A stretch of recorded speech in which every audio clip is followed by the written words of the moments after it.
Today we're going to deal with superfoods. What are superfoods and why are they called superfoods and what do they do for us? So, superfoods basically is foods that have a unique or a very large nutritional value. Foods that contain almost irregular amounts, so abnormal amounts, more than regular foods. That's why they're called superfoods. Why these are important is they're an excellent way to supplement in naturally extra nutrition into your body. If you're deficient in something, you're iron deficient, you're vitamin C deficient, something's deficient in your body, instead of grabbing those pills or going to that pharmacist and asking for some synthetically made chalky ground up rock that doesn't really do anything and puts a strain on your liver, instead of taking that in, go for the superfoods. It's a natural source, connected, and it has the DNA intact in it, so your body recognizes it and absorbs it fully. Whereas the supplements, they don't really get anywhere. They might help a little bit, but we don't absorb much and it puts a lot of strain on our body. Anyway, I'm not here to talk about that. I'm here to talk about the benefits of superfoods.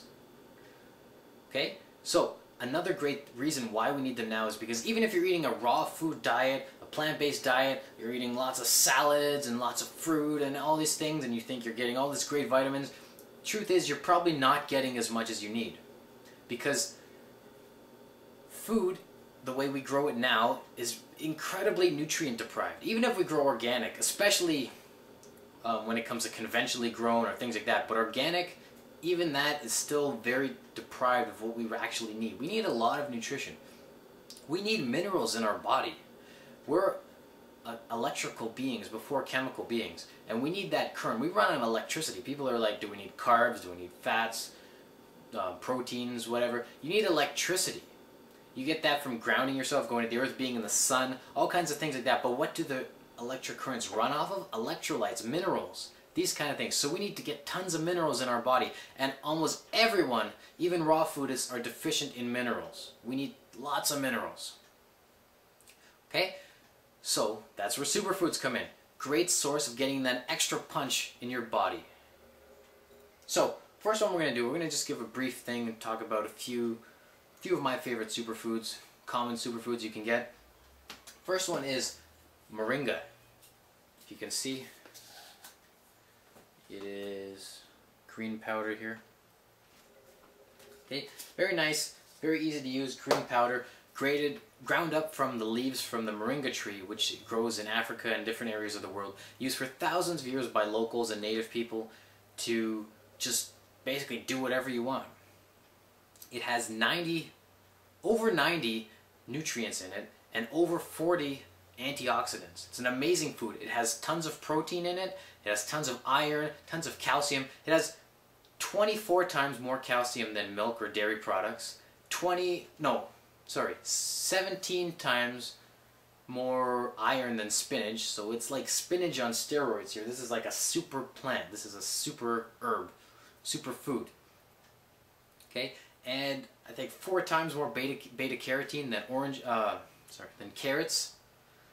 It's tons of food packed into this little leaf, and you can eat it really easily. Unlike some foods, some superfoods, it has really very mild, bland taste. You can throw it on anything. If you cook, you throw it on that. You can just put it in your smoothies. You can put it in your mouth if you like, drink it straight that way. Just don't inhale the powder. Make sure you don't breathe while you do that. Put it in water, mix around, drink it. Tons of ways to get it in. Really simple, and it doesn't overwhelm your taste buds. You don't have to worry, oh, did I put too much? And just bam, you get this crazy taste in your mouth and you don't know what you're doing. Very easy to take. Not only does it provide all this nutrition into your food, but it purifies water. Something they found to be amazing. It's so nutrient dense and so hearty that it really just, it'll get in there and fix everything out. You put it in water. You take a glass of tap water, say you can't get spring water, or you can't buy some fancy filter that'll take out all the fluoride and the dangerous pharmaceuticals and the chlorine, and you need to drink water. So you take your tap water, but you feel you need to clean it. Take some moringa, you throw it in there, the powder, wait like 10-15 minutes, it'll take all the stuff, take all the bad stuff and bring it down to the bottom and dissolve it. So right there on top, you have all this clean water and you have the bad water on the bottom. Just drink the clean water, you're good.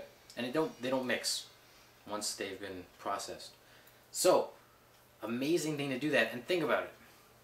If it has that effect on the water that you put in that you drink, imagine the effect it has on the water in your body. We're 70% water.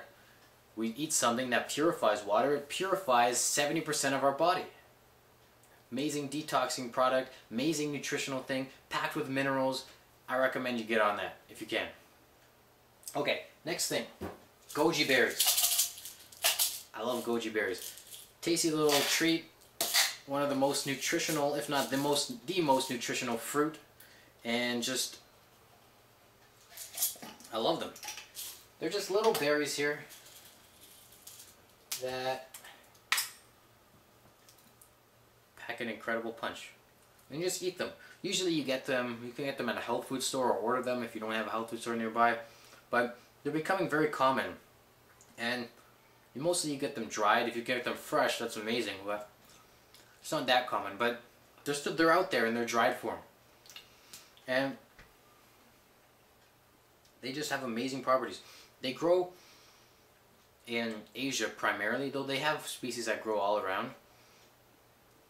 Most of them come from China or Mongolia, even though almost every goji berry company says Himalayas and Tibet and everywhere.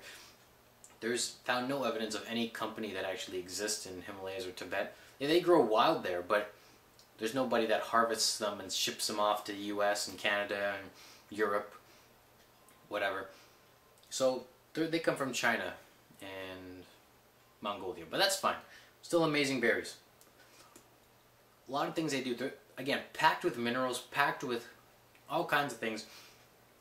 They contain tons of hydrogen, which is how you hydrate yourself. If you ever wondered why you say hydrated, it's how much hydrogen you have in your body. That's what in water hydrates you. It's the hydrogen part, not the other part, though everything is important. So you're dehydrated, you take goji berry or a few, helps you hydrate. Even though they are dried, they're not ideal for hydrating. They still. A little tip to find out what foods are good for what area is look at the food. Amazing thing in nature is that foods generally are shaped to show what they benefit. For example, cauliflower is good for your brain. Cauliflower looks like a brain. And works with color too. Goji berries are red. They're amazing for your blood. They're almost like little or giant blood cells. Sorry. And you eat them, opens up your arteries, opens up your veins, delivers oxygen throughout your entire body. Everything works so much better. You feel better. Now you're hydrated. You have oxygen in your body. Everything's great. Get on with your day. They also increase libido, and they're an adaptogenic herb. Sorry, I shouldn't eat them anymore, but they just make you feel good, and they're really good for you. Another thing, next one. Last one we're going to do on this brief thing, maca.